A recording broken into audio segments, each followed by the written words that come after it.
On the afternoon of December 13th, 2001, 35-year-old Tracey Roberts was making tea in the kitchen of her beautiful two-story Victorian-style house in the rural town of Early, Iowa.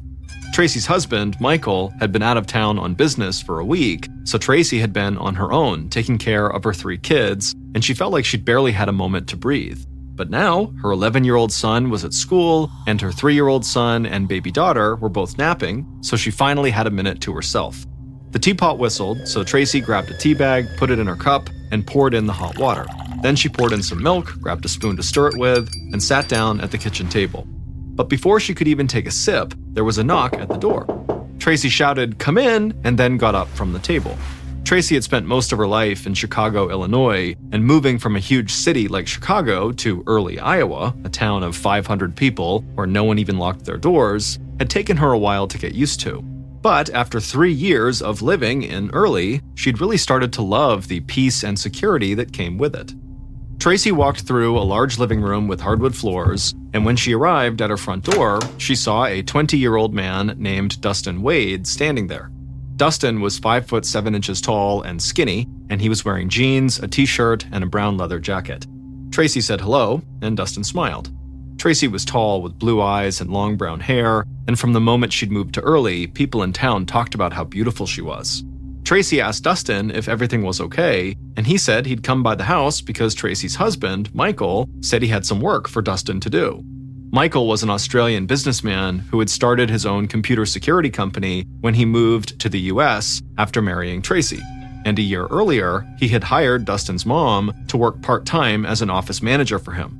And when Michael had met Dustin, he'd taken to the shy young man almost immediately.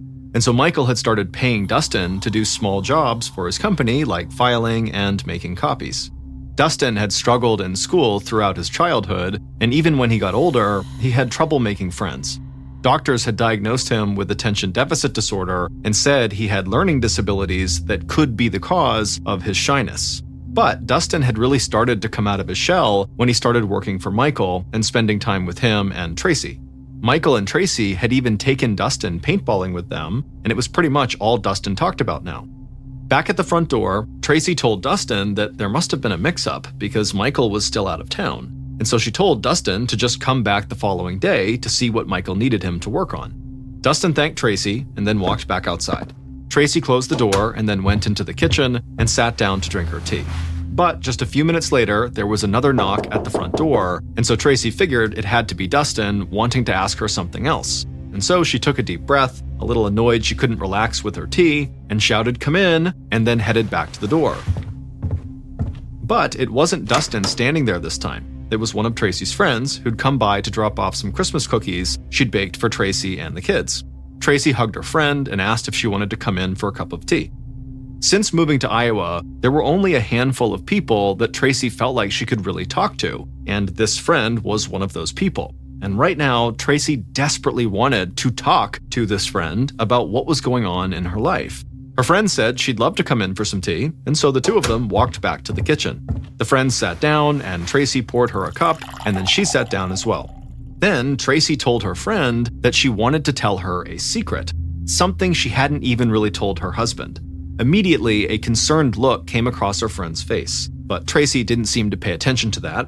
Instead, Tracey took a sip of her tea and then looked around the kitchen cautiously, like she thought someone could be listening. And then, after feeling satisfied, Tracey looked at her friend and she told her that she was scared her ex-husband might try to hurt her. Her friend's eyes went wide. She knew Tracey had been married to a doctor before she was married to Michael, but she had never heard Tracey talk much about her ex-husband. Tracey took another sip of tea, then she told her friend that her ex-husband had filed with the courts to try to get sole custody of their son, Tracey's 11-year-old.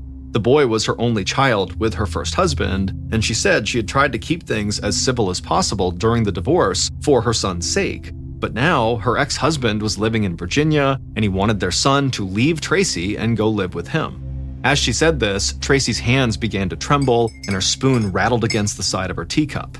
And then Tracey said there was no way she would ever let her son go live with his dad halfway across the country. And then, with a trembling voice, Tracey said her ex-husband was a bully, and she really worried that he might do something to try to hurt her. Tracy's friend felt so bad for Tracy, and so she got up, she walked around the table, and gave Tracy a hug. And the two women would stay in the kitchen a little longer, and they would continue to talk both about the ex-husband and just about life. But eventually, Tracy's friend had to head home, and Tracy had to check on the kids. By around 6:30 p.m. that night, Tracy had managed to push basically any thoughts about her ex-husband out of her head. And now she was focusing on the bedtime routine for her kids. And so she asked her 11-year-old to keep his little brother company while she gave the baby a bath. The two boys ran upstairs to the 11-year-old's room to watch a movie. Tracy turned off the lights downstairs to save on the electric bill, and then she carried the baby upstairs to the bathroom. Tracy started running the water, but before she was about to start giving the baby a bath, she heard the front door open downstairs, and then footsteps began to move around inside the entryway. Tracy figured Michael must have gotten home earlier than expected, so she lifted the baby up and she walked down the hall to the top of the stairs, but Michael wasn't in the entryway. Instead, two men in dark clothes were standing there looking up at her, and immediately Tracy screamed. Tracy heard the two men rush across the entryway towards the stairs, and she felt like she could barely breathe. The first floor of the house was pitch black, so she couldn't really see who the men were, but she knew they were there to hurt her and her kids. So Tracy clutched the baby close to her chest, and she yelled for her oldest son. Then she ran down the hall towards the boy's bedroom and got there just as the 11-year-old opened the door. The boy was confused and scared by his mother's screams, but Tracy didn't have time to explain. She could hear the footsteps of the men on the stairs. So she handed the baby to her son, told him to go back into the room, lock the door, and protect his brother and sister at all costs. The boy was about to cry, but he took his baby sister in his arms. He went back into his room, slammed the door shut, and locked it just as his mom said to do. Then Tracy turned around and began walking down the hallway in the direction of the stairs where these two men were originally running up. And as she walked down the hall, suddenly she felt a pair of nylon pantyhose wrap around her throat from behind, and one of these men yanked her towards him and started strangling her. Tracy was choking and kicking and trying to get free, but the pantyhose kept getting tighter and tighter around her neck. Finally, Tracy used all of her strength to launch herself forward. She broke free from this chokehold and stumbled down the hall, and her attacker fell back and lost his footing. Then Tracy ran to her bedroom at the end of the hall near the top of the stairs, and then once she went inside, she ran to the back corner of the room next to the bed, dropped down onto her knees in front of a small gun safe she and Michael kept on the floor. In the dark, Tracy punched in the code for the safe, she opened up the door and grabbed two revolvers from inside. And just then, she felt one of the intruders grab her legs, and she fell flat on the floor. Tracy screamed, and without thinking, she turned and pointed one of the revolvers behind her and fired off multiple shots. The gunfire flashed in the dark and smoke began to fill the room. She heard the man who was holding her legs start to groan in pain and crumple onto the floor. And she heard the other man run out of the room, down the stairs, and out the front door. Tracy struggled to breathe and her throat felt like it was burning, but she pulled herself to her feet, and in the dark, she could make out the shadow of the man she'd just shot. He looked like he was face down on the ground. But then, the man groaned and started to stand up, so Tracy screamed again and fired the other revolver, and this time the attacker fell back onto the floor, motionless. Tracy stood in the dark bedroom, wheezing and fighting back tears. Then she called out for her 11-year-old son again.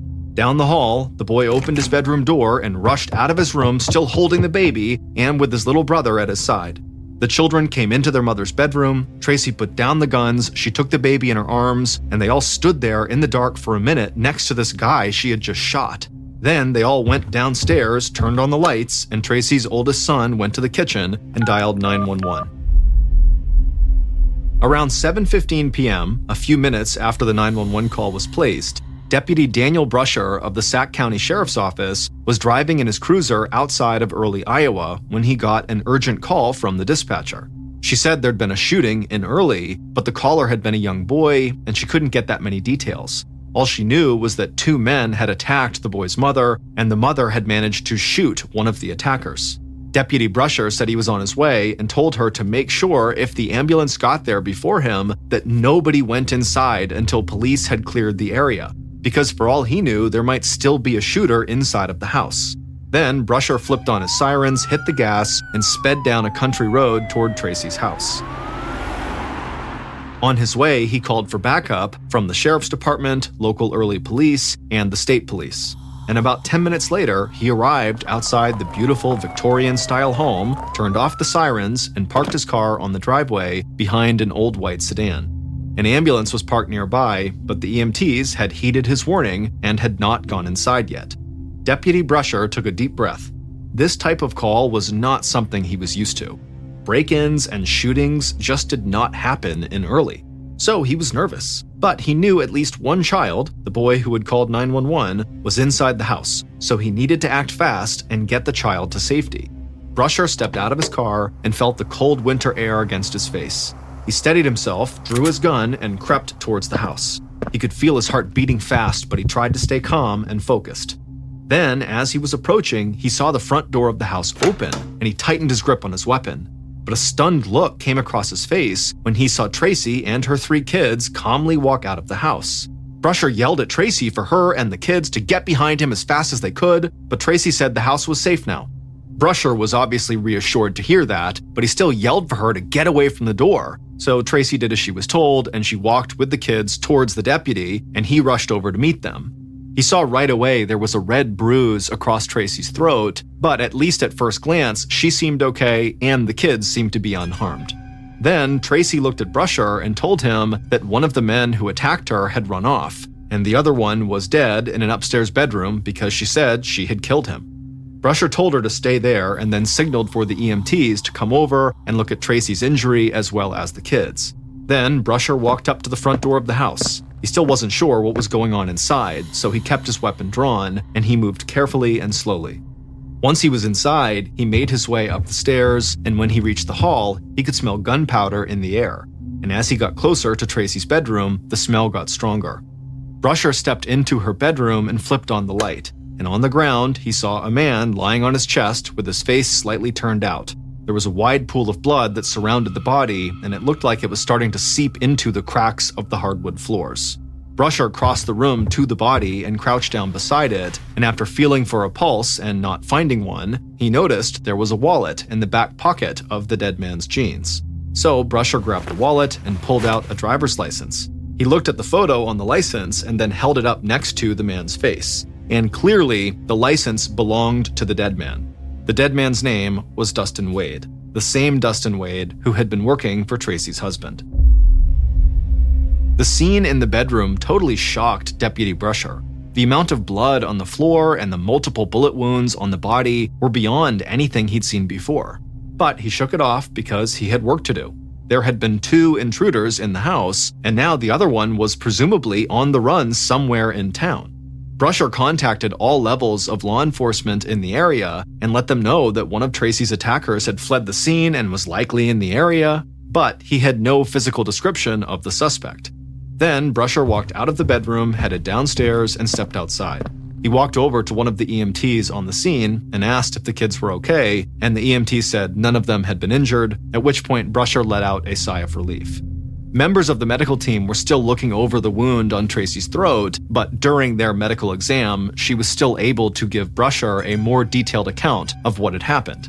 But when Tracy said she was still having trouble breathing, the EMTs said they needed to get her to the hospital to make sure she hadn't suffered any internal damage when she was being strangled. So Brusher told Tracy once she was feeling up to it, the police would follow up with her. Tracy thanked him, and then she and the kids got into an ambulance and headed to the hospital. At this point, members of multiple law enforcement agencies were arriving on the scene, and forensics and ballistics headed inside and got to work assessing the evidence in the upstairs bedroom where Dustin had been shot and killed.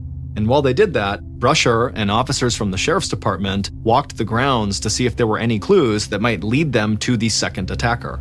But while they were searching, Brusher heard a car suddenly come screeching to a halt in front of the house. A short woman in her 40s stepped out of the car. It was Dustin's mother. She was shaking and she had a frantic look on her face, and she began yelling, "Is my son here? Is Dustin here?" Brusher walked over to Dustin's mother and tried to calm her down. He had hoped they'd have more time before word spread, but in a town that small, it was impossible to keep something like this secret for very long. Then Dustin's mother pointed at the old white sedan in the driveway. She said it was Dustin's car and she needed to know if he was there. Brusher nodded, but the look in his eyes gave something away. because immediately Dustin's mother asked if her son was dead. And in a soft voice, Brusher said yes. Dustin's mother started sobbing and wailing, and her head fell on Brusher's shoulder, and through tears, she asked if she could go inside and hold him.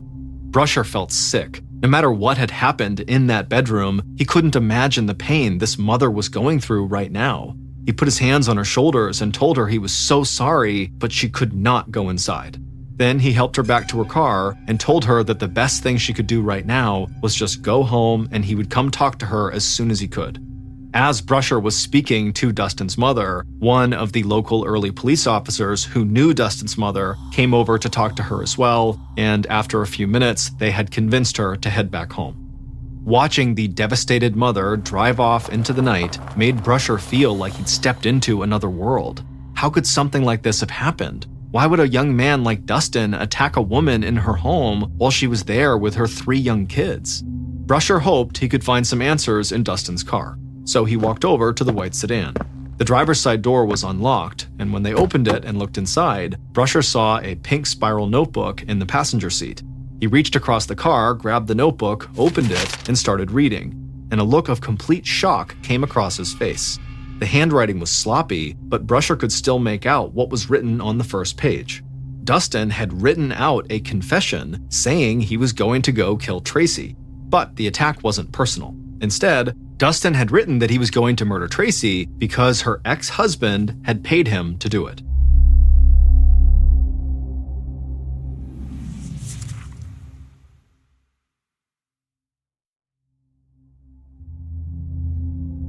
In the days following the attack, Brusher and other members of the investigative team returned to Tracy's house multiple times. They still had no information on the second attacker, and so they were desperate to find any new evidence that might point them in the direction of this second person. And when Tracy came home from the hospital, she tried to give police as many details as she could about what had happened, including trying to describe this second person, but it had been dark downstairs and dark in her bedroom, and everything had happened so fast that all she could say about the second attacker was that she thought he was maybe average height and had brown hair. That description wasn't much for police to go on, so Brusher asked Tracy about her relationship with her ex-husband. And as soon as the ex-husband came up, Tracy's entire demeanor changed. She told police about their ongoing ugly custody battle, and she said when they were married, he used to get violent with her and their son. And so after interviewing Tracy, Brusher felt like that pink notebook with the confession by Dustin was the piece of evidence that could break the entire case open, because there was direct reference to Tracy's ex-husband having set up the attempted murder, and now hearing from Tracy about this custody battle, Brusher felt like that could be the ex-husband's motive for wanting to kill Tracy. But before going after Tracy's ex-husband, who lived halfway across the country, Brusher had to make sure Dustin had really written the words in the pink notebook. So on December 18th, 5 days after the attack on Tracy, Brusher and other members of the investigative team headed to Dustin's house. They were greeted at the door and led inside by Dustin's very upset mother. The house was cold and dark. Brusher saw Dustin's father sitting in a chair, motionless and staring at the floor, and Dustin's 2 younger sisters were sitting on the couch, and it was obvious they'd been crying. Brusher apologized for bothering the family, but he said he needed their help figuring out if a note he had found was actually in Dustin's handwriting. Dustin's mother said she could help, and so she led Brusher and the others through the first floor of the house to a door that led to the basement. Then she opened that door, flipped on the light, and they began walking down a creaking staircase. And on the walk down, Brusher was thinking he had no idea what he was about to find. He wondered if Dustin had laid out plans for the attack that they would find, or if maybe Dustin had covered his walls with photos of Tracy. But when they stepped into the basement, Brusher saw that Dustin had converted it into a bedroom that any typical 20-year-old guy might have. Stacks of video games were on the floor in front of a TV, clothes were piled up in different spots, and there were a few books and video game magazines laying next to a computer. Dustin's mother looked around the room and stopped herself from crying in front of the officers. Then she crouched down and dug through a stack of papers and found a couple of pages that were filled with writing Dustin had done in high school, and she handed it to Brusher. He thanked her and then told her some of the other officers needed to check Dustin's computer to see if they could find out anything more about this home invasion, and she said she understood.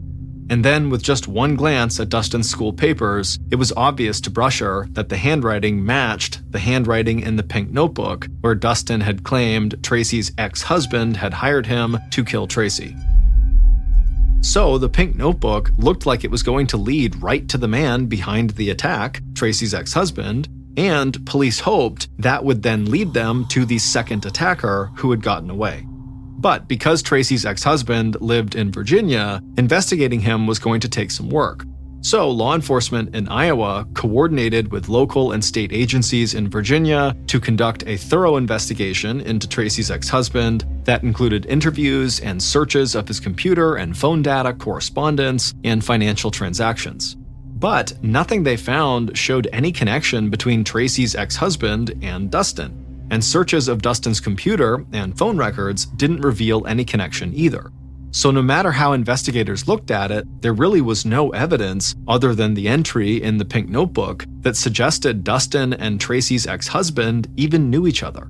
And by the time the initial investigation into Tracy's ex-husband concluded, Brusher had been on the case for over a month, and he felt like he'd already hit a dead end. Police still had no legitimate lead on the second attacker, and their hopes that Tracy's ex would prove to be the man who had arranged everything had kind of fallen apart. But despite all that, nobody, including Brusher, believed that Dustin had planned the home invasion and Tracy's attempted murder on his own. They just didn't think he had the intellect or the personality to do something like that. So they needed to find out who had gotten Dustin involved and set this attack in motion. And then, in late January of 2002, about a month after Dustin died, the investigators had a simple thought. What if they were focusing on the wrong husband? Instead of Tracy's ex, what if they needed to look more closely at the person she was currently married to, the Australian businessman Michael Roberts? Right after the attack on Tracy, her husband Michael had been considered a suspect because when something like this happens, spouses are almost always suspects. But the discovery of the pink notebook had quickly shifted the investigation's focus to Tracy's ex-husband, and so Michael had not been a priority in late December of 2001 or in January of 2002. But now, with the investigation into Tracy's ex-husband going nowhere, investigators started digging deeper into Michael's background, and they found a lot of red flags. It turned out that Michael and Tracy had met through an online dating site when Michael was still living in Australia. And just 18 days after they had met, Tracy had flown to Australia and they had gotten married. And soon after the wedding, Michael had moved to the United States to be with Tracy, and they had moved to Early, Iowa together, where Michael set up his computer security business. And it was Michael's company and financial situation that really jumped out at Brusher. Because despite Michael's claims that he was this wealthy international businessman, investigators discovered that his computer security company was actually failing, and Michael was facing possible financial ruin. But it looked to police like Michael had a very morbid way out of his financial mess. If Tracy died, he would receive over $1 million from her life insurance policy. With this new information, Brusher contacted Michael and said he wanted Michael to come down to the sheriff's station and take a polygraph test, which is more commonly known as a lie detector test. Michael was not sure if he wanted to subject himself to that, but Brusher told him it would help police eliminate him as a suspect. So, on February 13th, 2002, 2 months after the attack on Tracy, Michael arrived at the sheriff's station. It was cold outside, but the second Michael stepped inside, he started sweating. Brusher met Michael, thanked him for coming, and then led him down a bright hallway into a small interrogation room where 2 men were waiting, a state police investigator and the polygraph examiner. The investigator got up and led Michael to a chair at a wooden table, and once Michael was seated, the polygraph examiner approached him and ran a Velcro strap across Michael's chest and then another one across his stomach. These were steps in setting up the polygraph test. And as he was getting set up, Michael continued to sweat profusely, but smiled politely at the examiner. Then the examiner wrapped a blood pressure cuff around Michael's right upper arm and connected 2 small metal finger plates to his index and ring fingers on his left hand. The examiner explained that all of these tools were used to monitor Michael's blood pressure, breathing, and sweat gland activity. Michael gave out a little laugh when the examiner brought up the sweat gland activity because Michael at this point was basically drenched in sweat. The examiner went to a separate table to monitor the test results on his computer, and then at this point, the investigator sat down across from Michael. The investigator smiled and then, in a friendly voice, reminded Michael to just answer the questions truthfully to the best of his knowledge. They checked to make sure the polygraph machine was working, and then the investigator launched into a series of questions about the night Tracy was attacked. He asked Michael about his relationship with his wife, his relationship with the dead man Dustin, and about his work and financial situation. The investigator's voice remained calm and steady throughout the questioning, but Michael struggled with some of the questions about the night of the attack, like he couldn't think straight. And as the test went on, Michael began acting more and more uncomfortable, and the sweat kept pouring down his face. Finally, the investigator smiled again and thanked Michael for his help, and the examiner walked over to Michael and removed the straps, the blood pressure cuff, and the finger plates. Then they told Michael his test was over and he was free to go, and Brusher met him outside of the room and walked him back through the sheriff's station. And as they walked through the station, it was like all of the tension that had been building up during the polygraph suddenly spilled out. Michael, who now had an angry look on his face, said to Brusher that he couldn't believe the police were wasting their time on him, that he loved his wife, and they needed to find the second attacker before anything else happened. But after Michael had stormed out to his car, the polygraph examiner began going over the results of the test. And while the examiner knew that polygraph tests could not be considered 100% accurate, there still was a very strong indication from Michael's test that he had lied multiple times when responding to questions about the night of the attack. And so for now, police considered Michael their primary suspect for being the person behind getting Dustin to try to murder Tracy. The money Michael would receive from the life insurance policy if Tracy died was a clear motive. He had a good relationship with Dustin, and he knew enough about Tracy's custody battle to try to make it look like Tracy's ex-husband was the one behind everything. Later that day, Michael got home and he was furious that the investigation had turned its sights onto him. And Tracy was just as angry. She didn't believe Michael had anything to do with the attack, and she thought the police were desperate to make up for the fact that after 2 months, they still had no leads on this second attacker. And so she told Michael that she was afraid the second attacker could show up at the house anytime to try to kill her and finish the job Dustin had failed to do. But over the next few months, the police still had not made progress in finding the second person who'd gone into Tracy's house. And while Michael remained a suspect, they hadn't found any evidence that could prove he had hired Dustin to try to kill his wife. So as the police struggled to move the investigation forward, Tracy came up with a plan to try to force them to work harder and faster to find this second attacker. She decided to take her story to the public in the hope that that would put added pressure on investigators. So in October of 2002, 10 months after the attack, Tracy and Michael appeared on The Montel Williams Show, a popular daytime TV talk show that aired all across the country.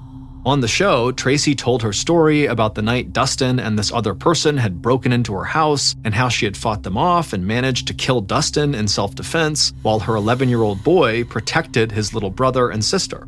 And then before the interview ended, Michael spoke, and he said one of the main reasons they came on the show was because the second attacker was still out there, and that attacker posed a big threat to their family and the entire community in early Iowa.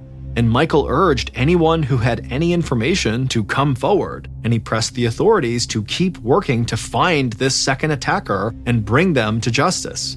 After appearing on this show, there was a media frenzy in early Iowa. Newspapers and TV channels all wanted to talk to Tracy and their family and hear the story again for their listeners. And this is exactly what Tracy and her family had hoped for. But it didn't actually bring investigators any closer to finding the second attacker, because no one came forward with any more information. And so really, the constant media attention just started to tear both families at the center of this story apart, Tracy's family and Dustin's family. On Thanksgiving Day of 2002, almost a year after Dustin's death, his father walked through the cemetery where his son was buried. It was a cold and gray day, and Dustin's dad walked past bare trees and felt dead grass crunch beneath his feet. Then he passed a row of headstones and finally arrived at his son's grave. He sat down on the cold ground next to Dustin's headstone and he put one hand on it. Then he took a breath, reached into his pocket with the other hand, pulled out a revolver, pressed the barrel against his chest, and fired. Dustin's father died on his son's grave, and he left behind a note saying he had cried every day since his son's death.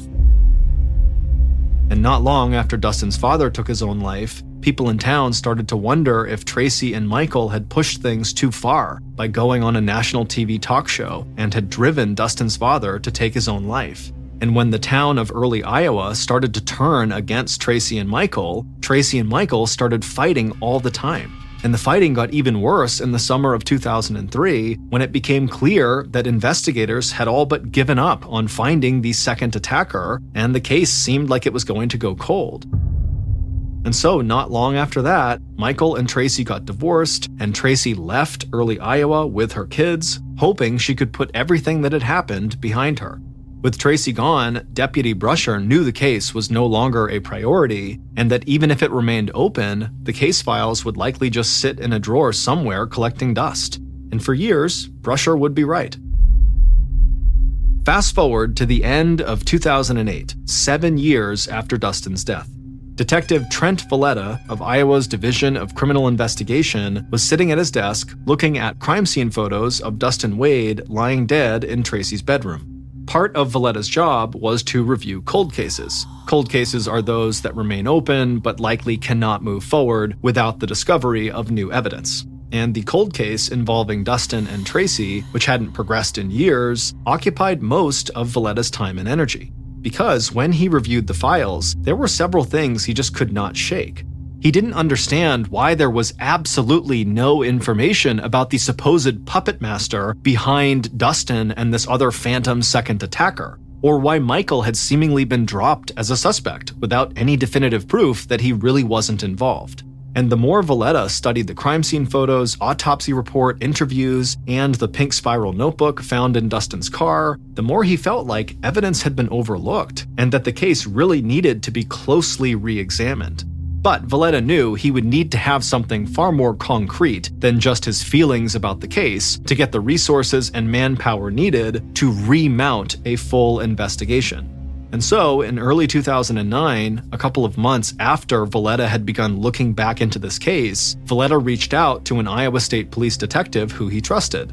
The guy was a former Navy SEAL, an expert marksman, and was known for catching things at crime scenes that others might miss. And when this detective dug into the case files to help Valletta, something jumped out to him right away. And what he saw would give Valletta enough new information to convince his bosses to fully reopen and reinvestigate this case. And once they did that, Valletta was able to find the so-called puppet master who had planned everything on the night that Dustin Wade showed up at Tracey Roberts' house. Based on new information discovered after Valletta and the other detectives started reviewing the case, evidence found at the crime scene, and interviews conducted throughout the investigation, here is a reconstruction of what police believe actually happened on the night Dustin Wade died, December 13th, 2001. On the evening of December 13th, Dustin pulled his white sedan into the driveway of a home in a suburban neighborhood. He stepped out of the car, walked up to the front door, and knocked. A moment later, he heard the sound of the puppet master calling for him to come inside. And so Dustin opened the door, stepped inside, and he was immediately greeted by the puppet master who was smiling at him. Before Dustin could say anything, the puppet master asked Dustin if he wouldn't mind writing a few things down for them. Dustin said no problem, and he followed the puppet master into the kitchen and sat down at the table. And as soon as he was seated, the puppet master handed him a pink notebook along with a pen and told him to write down everything they said. And so Dustin just did as he was told. He wrote down everything the puppet master said. And when Dustin was finished, he asked the puppet master if there was any other work they needed from him. And the puppet master said yes, actually there was something they wanted to show him that was in the upstairs bedroom. And so the puppet master got up and told Dustin to follow them, and Dustin did just that. Once they got upstairs, the puppet master led Dustin into a bedroom, and while Dustin was standing near the door of the bedroom, the puppet master walked around the bed and crouched down out of Dustin's view for a second. and so Dustin just stood there waiting to see whatever it was the puppet master wanted to show him. Then suddenly, the puppet master stood up, turned around, and pointed 2 guns directly at Dustin. And before Dustin could figure out what was happening, the puppet master fired multiple shots at him. One of the bullets hit Dustin in the stomach and he began to stumble backwards, and then when he turned to run out into the hallway, the puppet master shot him again in the arm. Dustin cried out for help, but the puppet master kept on shooting and put another round into his back, which caused Dustin to fall to the ground onto his chest. At this point, Dustin was barely breathing and a huge pool of blood was forming all around his body. The puppet master, who by this point had stopped shooting, took a few steps forward and stood directly over Dustin. They aimed one of their guns at the back of his head and fired 4 more shots, killing Dustin. Then the puppet master put the guns down, ran out of the bedroom, flew down the stairs, and rushed to the kitchen. They picked up the pink spiral notebook they had given Dustin to write in and ran to the front of the house. They threw the front door open, stepped out into the cold winter air, and walked over to the driveway where Dustin's car was parked. They opened the unlocked driver's side door, reached across, and placed the pink notebook on the seat. Then the puppet master calmly walked back inside, headed upstairs to the bedroom, and yelled for their children to get help. It would turn out there had never been a home invasion or an attack on Tracey Roberts by Dustin and some unknown second attacker. In truth, the puppet master was Tracy, and she had killed Dustin in cold blood, and almost everything she had told the police was a lie. Tracy had set up the entire thing. She knew Dustin would be easy to manipulate, and so on the promise of giving him some extra work for some money he could use to buy more video games, she had lured Dustin to her house and then tricked him into writing a fake confession in that pink notebook. Then she murdered Dustin and then wrapped pantyhose around her own neck to give herself an injury, and then she tried to frame her ex-husband for hiring Dustin to kill her so she could win the custody battle for her son. And it was the former Navy SEAL who had pointed out to Valletta that the crime scene photos didn't match with Tracy's story. She said she had been attacked in the dark and was wildly firing her gun behind her, and then also shooting at a shadow of her attacker as he tried to get up off the floor. The former Navy SEAL said that it would have been impossible for someone even with his level of expertise in firearms to create the gunshot pattern found on Dustin's body while struggling and firing blind. And he told Valletta he was certain that the multiple shots to the back of Dustin's head had been made with the light on and with the shooter standing directly over Dustin with a clear view of their target. And once Valletta had that information, he was able to convince his bosses to let him reinvestigate the case. And it turned out that when he tracked Tracey Roberts down, she was living under a new name in Ohio, she was using a British passport she'd obtained with forged documents, and she was presenting herself to some people as a London socialite, and even using a fake British accent. Once Valletta met with Tracy, her story about the home invasion unraveled quickly. Valletta discovered discrepancies in different interviews she'd given to the police, to the newspapers, and on the Montel Williams show. And eventually, her second ex-husband, Michael, admitted that he had never fully believed Tracy's version of events, and that was probably why it seemed like he was lying during his polygraph test. And with Michael and others who had been close to Tracy now helping police, they were able to get enough evidence to finally arrest Tracy for Dustin's murder. Tracy would be convicted and sentenced to life in prison. In October of 1994, a middle-aged man named Ivan, who lived in Estonia, which is a country in Northern Europe, was walking in this forest looking for firewood. This forest butted up against the town he lived in, which was called Timiku, and so as a result of his proximity to it, he had spent a lot of time in these woods over the years. But in general, his exposure to this forest was just on the fringes. He would only look for firewood along the perimeter of the woods. But for whatever reason, that day he was just really having a hard time finding good firewood, and so at some point he decided to just walk deeper into the woods to see if he would have luck in there. And so he turns and starts walking into the forest, and very quickly, when the town has kind of disappeared from view behind him, he looked around and kind of liked being in the woods. He didn't go for walks in the woods, and suddenly he was on this nice nature walk. And so he decided, you know what, I can wait on the firewood. I'll just walk in the forest for a little while longer and enjoy myself and kind of meditate. So he just continued walking deeper and deeper into the woods. And after walking for nearly an hour, just kind of mindlessly walking about, he sees up ahead there is very clearly a clearing, and then before the clearing is what looks like a chain link fence. Now, he's never been this deep into the woods before, so he has no idea what this is, but he's obviously curious, and so he decides he'll go see what it is. And so he continues walking closer and closer to what obviously is a chain link fence.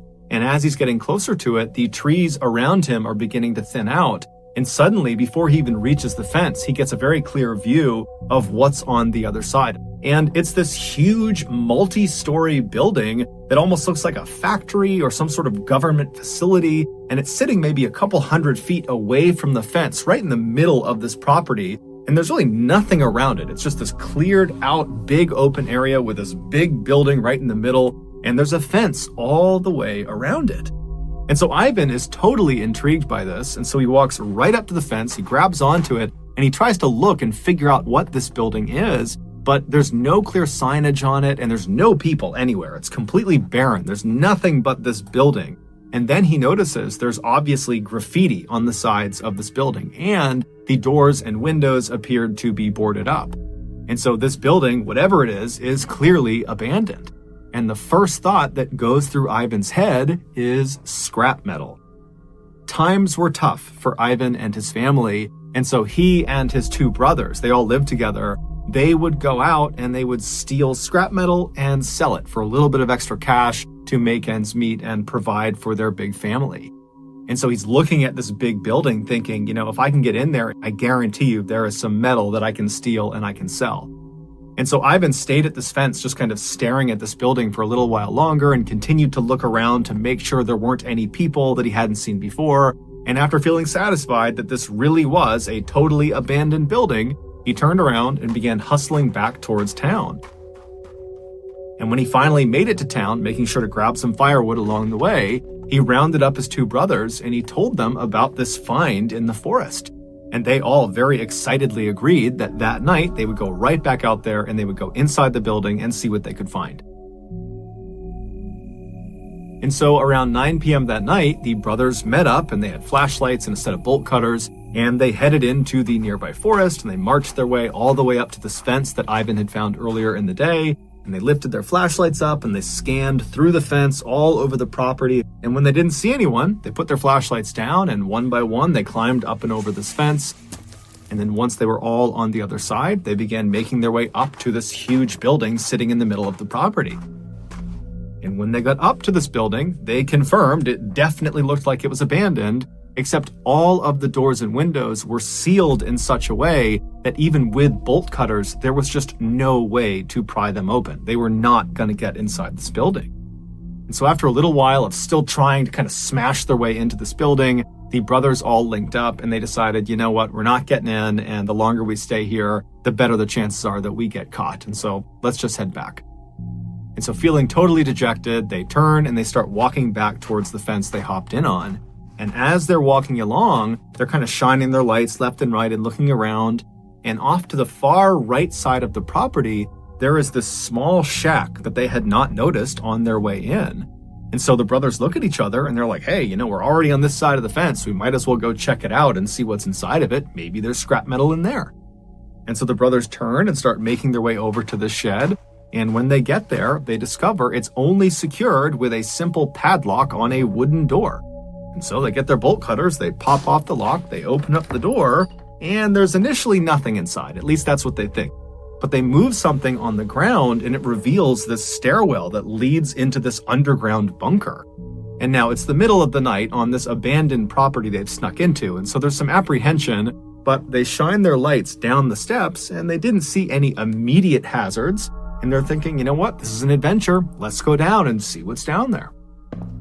And so they all went down the steps, and when they got down to the bottom, they turned the corner and they shined their light to see what's down here. And what was down there was this huge cellar that was full of scrap metal. There was metal all over the ground, and then there were also these shelves that went as far back as their lights could shine. And on the lower shelves, there were these weird square metal boxes that almost looked like briefcases. And then above those, on the top shelf, were 55-gallon aluminum drums. And in the brothers' experience, these drums were very, very valuable. Except they needed to make sure they weren't full of some liquid, because if they're full, they weigh like 500 pounds, and there's no way they'd be able to get them out, and then trying to open them up and spill whatever's inside of them is hazardous for a lot of reasons. And so they walked over to the first 55-gallon drum they saw, and they pushed it to see if it was empty. And the drum immediately rocked back and forth, echoing inside, indicating that it was empty. This was a huge, huge win. And so the brothers are totally amazed. They grab this first drum, they pull it off the shelf, and they wheel it over to the base of the steps. And then they go back to get another drum off the shelf, and they reach up, they grab another empty drum, and as they're pulling it off, it dislodges another 55-gallon drum that was nearby that was full of some liquid, so it weighed 500 pounds, and it comes crashing off the shelf, and it lands on Ivan's leg, pinning him to the ground. And immediately, the two other brothers pulled the drum off of Ivan, but it was obvious there had been significant damage done to his leg. Ivan couldn't even stand up anymore. And so the brothers are looking around thinking, man, this is an amazing haul, but if Ivan can't even walk, I mean, it's going to be a nightmare trying to haul this metal back while also supporting Ivan. And so they decided they would leave now, and they would wait for Ivan to heal up, and then they would come back and they would collect their amazing haul. And so the brothers, they reached down and they picked up whatever pieces of metal they could to just kind of stuff in their pockets. And then the two brothers supported Ivan and carried him up the stairs. And then they very slowly walked their way over to the fence. And then somehow the three of them got up and over the fence. And then very slowly they made their way all the way through the forest back to Tamiku. And when they got there, the two brothers helped Ivan get into his house and they put him in his bed. And then Ivan went to sleep. The next morning, when Ivan got up, he was expecting to feel better, but in fact, his leg felt exponentially worse. And then over the course of the next 72 hours, Ivan still believed if he just gutted it out and he waited, his leg would get better. But it just got worse and worse and worse. And so 4 days after this leg injury, Ivan was in so much pain, he couldn't do anything. And so he finally decided he had to go to the hospital. And so when he gets to the hospital, the doctor asks Ivan, what happened to your leg? And Ivan would tell him that, I was in the woods and a tree fell on my leg, because he didn't want to admit to trying to steal scrap metal. And so the doctors, they accepted this. It seemed totally reasonable based on what his injury looked like. And so they admitted him to the hospital. They put him in his hospital room. And right away, the doctors and nurses began administering all the treatments and things they would do for a crush injury. But it seemed like nothing was working.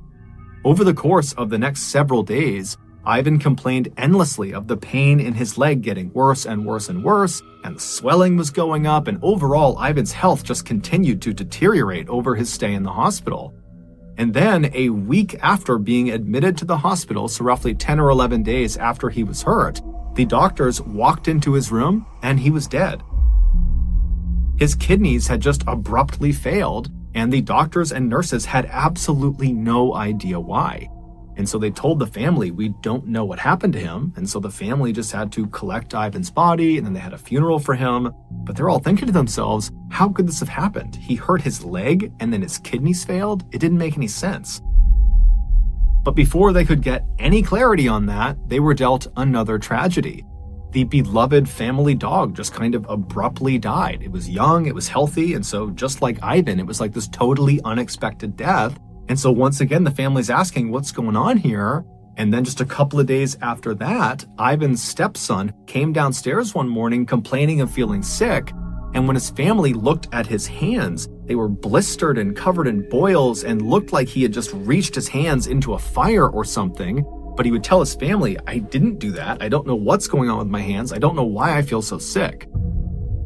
And so the family rushed the boy to the hospital, and naturally the doctors asked him, how did your hands get this way? What happened to you? And the boy would say, I don't know. But over the course of this initial discussion with doctors, the boy would tell them that over the last couple of days, he had been sifting through his stepfather, Ivan's possessions, and he had actually been using some of Ivan's tools from his toolbox. Now, the doctors were already aware of the strangeness around Ivan's death, and they were aware of the sudden passing of the family dog, and now they're seeing this boy who is showing up with these strange symptoms for no particular reason. And so the doctors knew something was off. And so on a hunch, they contacted the authorities and they told them what they thought.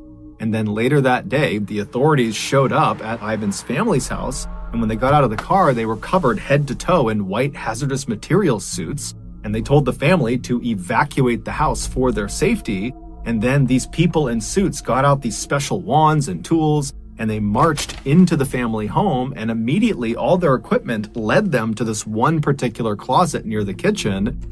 And when they opened it up, in the closet was Ivan's toolbox, the same one the boy had been handling over the past couple of days. And when they opened that up, they found there were lots of normal tools you would expect inside of a toolbox, and they discovered one strange piece of scrap metal. It was the only piece of scrap metal that Ivan had grabbed off the floor of that cellar and tucked in his pocket before he and his brothers had left. And then after Ivan had passed away, his stepson had been going through his things and he had discovered this piece of scrap metal, and for whatever reason, he had transferred it from the jacket to Ivan's toolbox. What Ivan and his family didn't know was that that piece of metal was extremely dangerous, because it came not from some abandoned building on some abandoned property in the middle of the forest. It came from an abandoned nuclear waste storage facility. That is what Ivan and his brothers had snuck onto. But because Ivan and his brothers had hopped over that side fence, they didn't see any of the warning signs that are posted on the front of the front gates telling people to stay back. Inside that cellar that the brothers were in, those small metal briefcase-looking things on the lower shelves were shields for radiation. Inside of each of them was radioactive metal. And when that full 55-gallon drum came crashing off the shelf and smashed into Ivan's leg, his leg was not the only thing it smashed into. It smashed into one of those metal briefcases and broke it open, sending the radioactive metal inside of it flying out, and it landed right next to Ivan on the ground. And so when the brothers scrambled to pick up whatever loose scrap metal there was on the ground, Ivan unfortunately grabbed one piece, and it was the radioactive one. By the time Ivan finally got back to his house, he was actually already dead. He just didn't know it yet. That piece of metal had been inside of his jacket pocket, and it had been pressed against his body long enough that he had been dealt a fatal dose of radiation. There was nothing anybody could have done, even if they knew what had happened to him. As for the dog, it used to sleep on Ivan's jacket, and it did so when this piece of scrap metal was inside of it, and so it too died of radiation poisoning. As for Ivan's stepson, the reason his hands had been so badly burned and why he'd become so sick, that was just from his brief exchange of touching the piece of scrap metal and then putting it in Ivan's toolbox. That alone had done that much damage to him.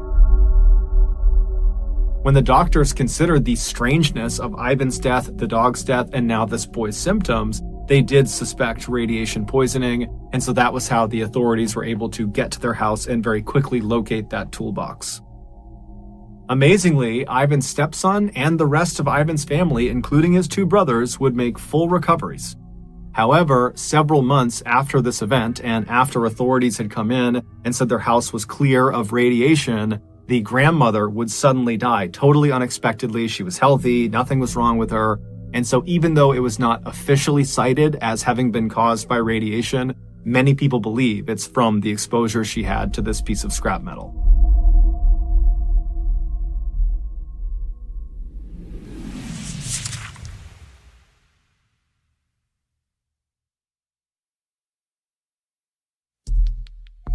Our next story is called Long Lost Daughter.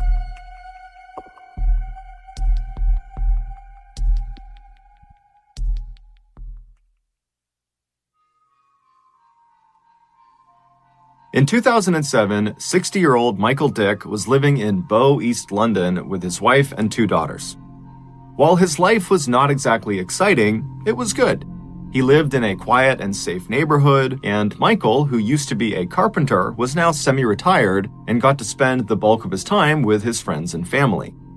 But that year, something really started to bother him. 10 years prior, Michael had split up with his first wife, And after their divorce was finalized, his ex-wife and the daughter they had together, her name was Lisa, and she was 21 at the time, those two stayed in the family home in Sudbury, England, and Michael moved south about an hour and a half to Bow, East London.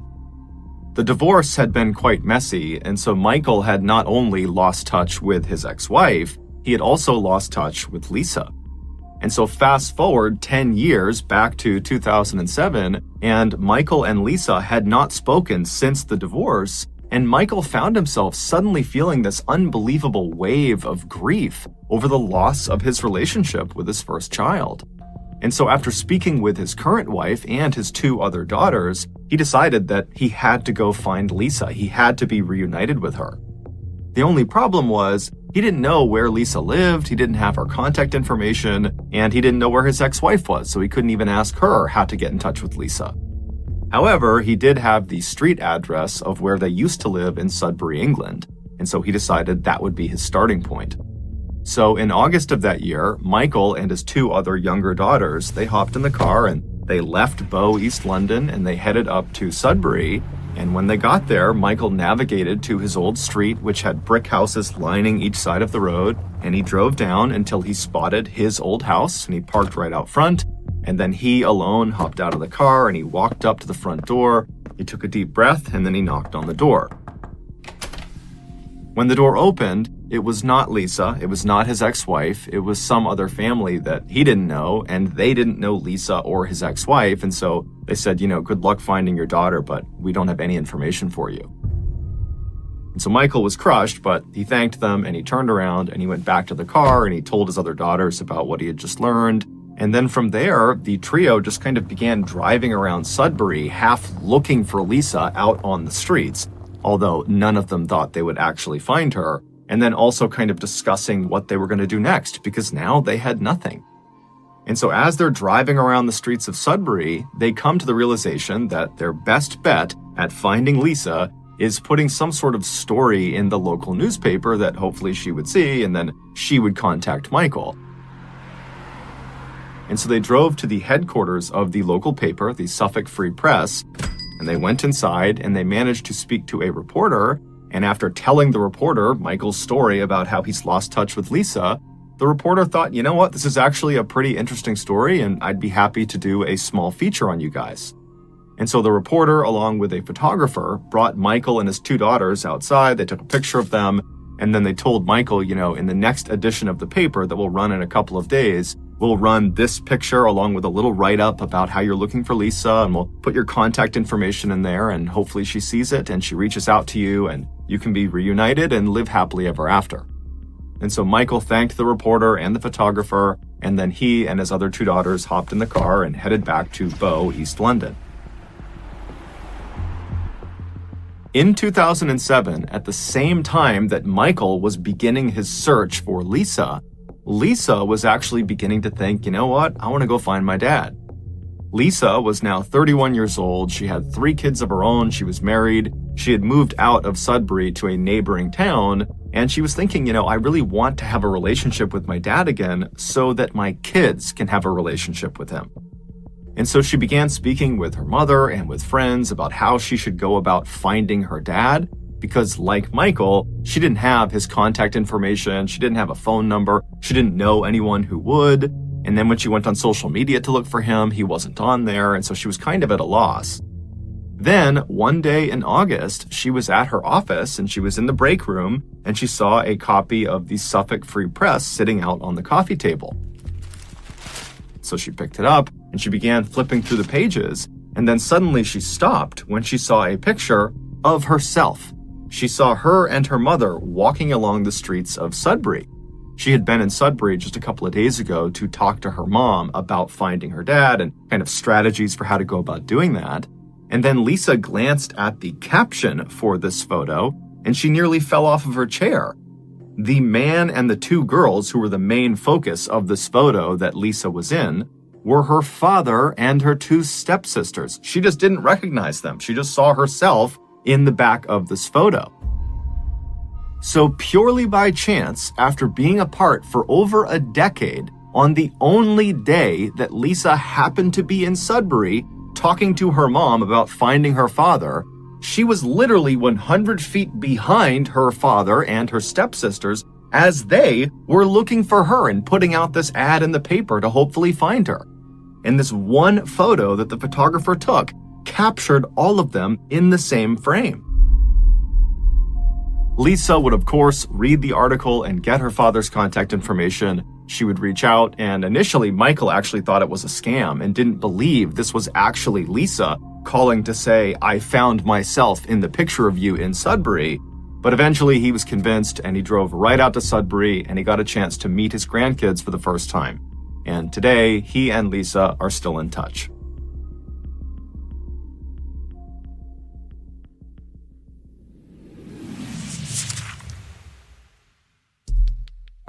The next and final story of today's episode is called Sparks Fly.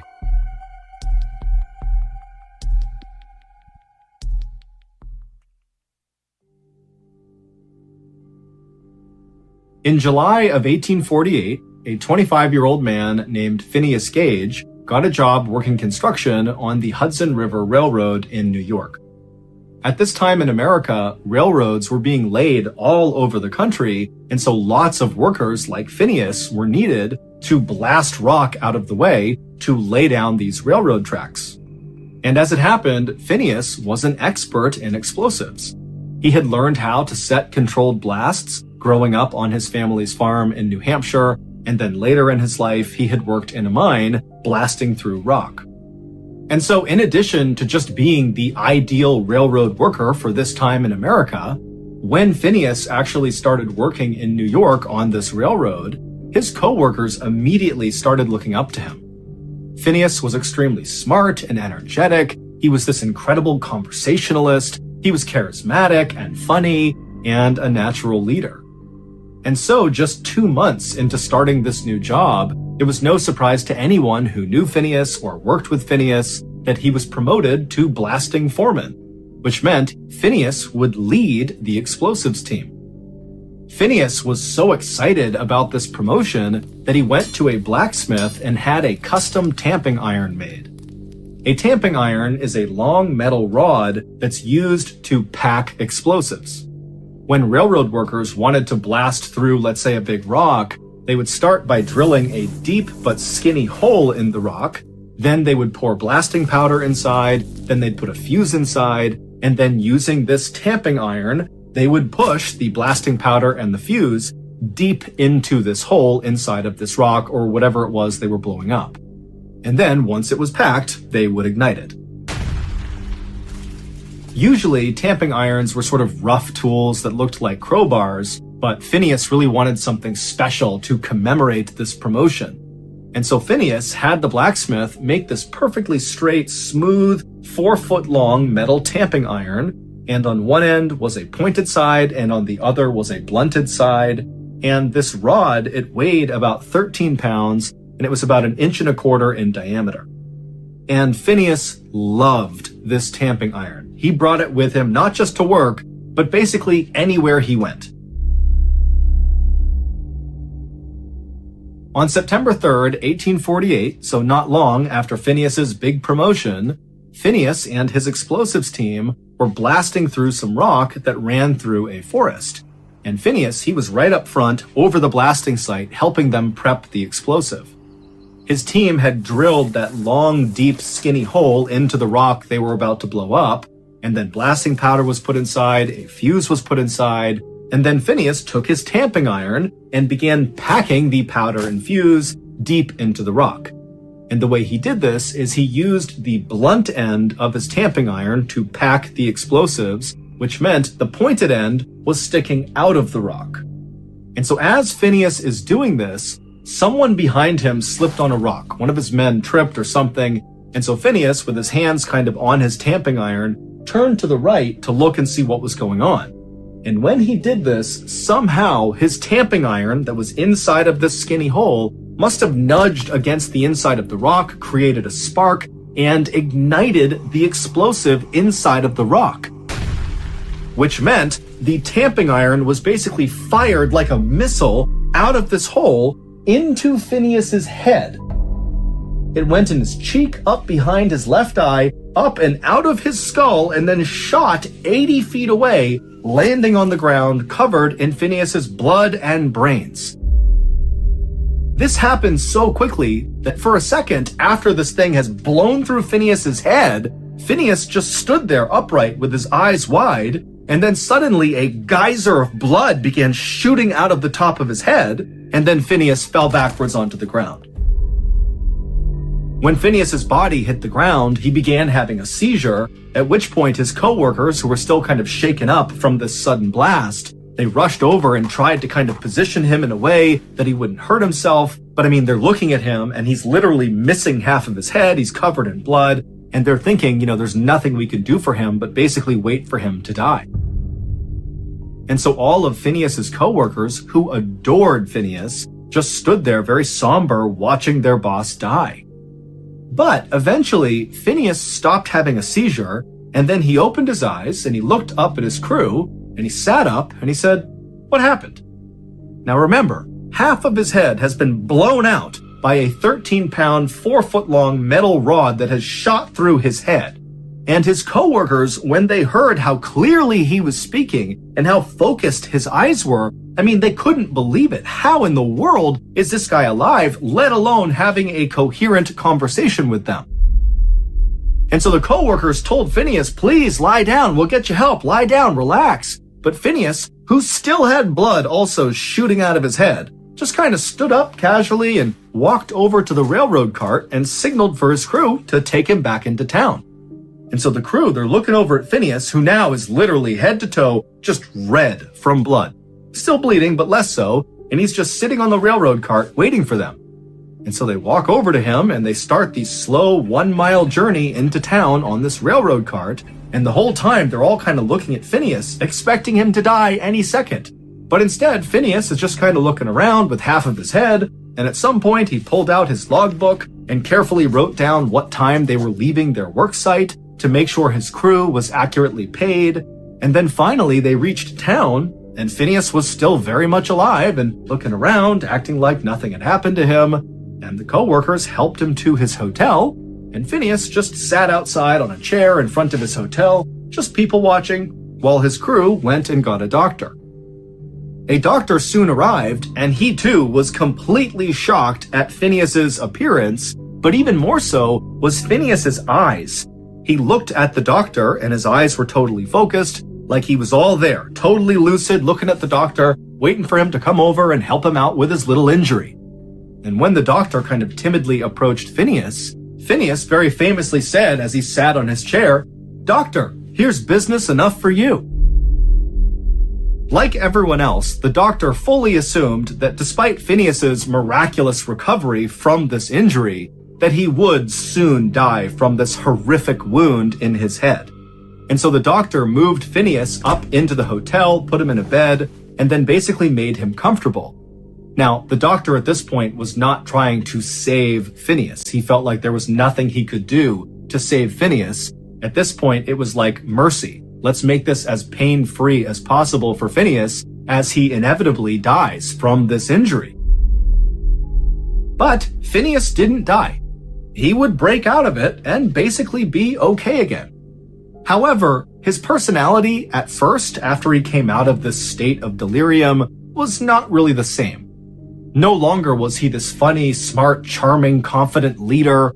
Instead, he was this guy who seemed to have lost all of his inhibitions and was kind of childlike. He swore all the time. He would tell people he had these crazy plans he was going to go do, but he would never follow through with them. And he would tell his nieces and nephews these wild stories about himself that were obviously made up and not even close to reality. But overall, he was okay, even though you could see his brain pulsing underneath his skin on the side of his head that had been blown off. And within a couple of years of this injury, those changes to Phineas's personality kind of faded, and he really did become old Phineas. However, there was one unique quirk to Phineas post-injury that never went away. And that was Phineas's kind of unhealthy love for the tamping iron that had blown through his head. After his injury, Phineas kind of stopped making friends, and any friends he did have, he really didn't try to keep those relationships up. He didn't get married, he didn't have kids. Instead, the tamping iron became sort of like his best friend. He took it everywhere with him, even posing at one point with the tamping iron the way you would expect a couple to pose for a photo. 12 years after his horrific injury, Phineas would develop seizures, likely from the injury, and then he would die with his beloved tamping rod right by his side. His case changed neuroscience forever by showing that an injury to the brain could affect specific personality traits. Today, Phineas's skull and his tamping rod are on display at Harvard Medical School.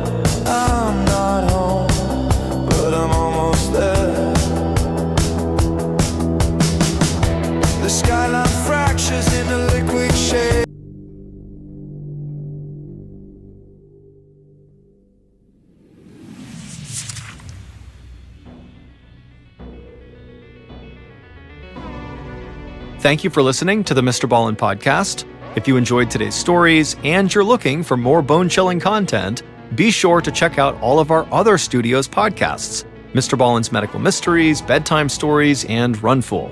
Just search for Ballen Studios wherever you get your podcasts. If you want to watch hundreds more stories like the ones you heard today,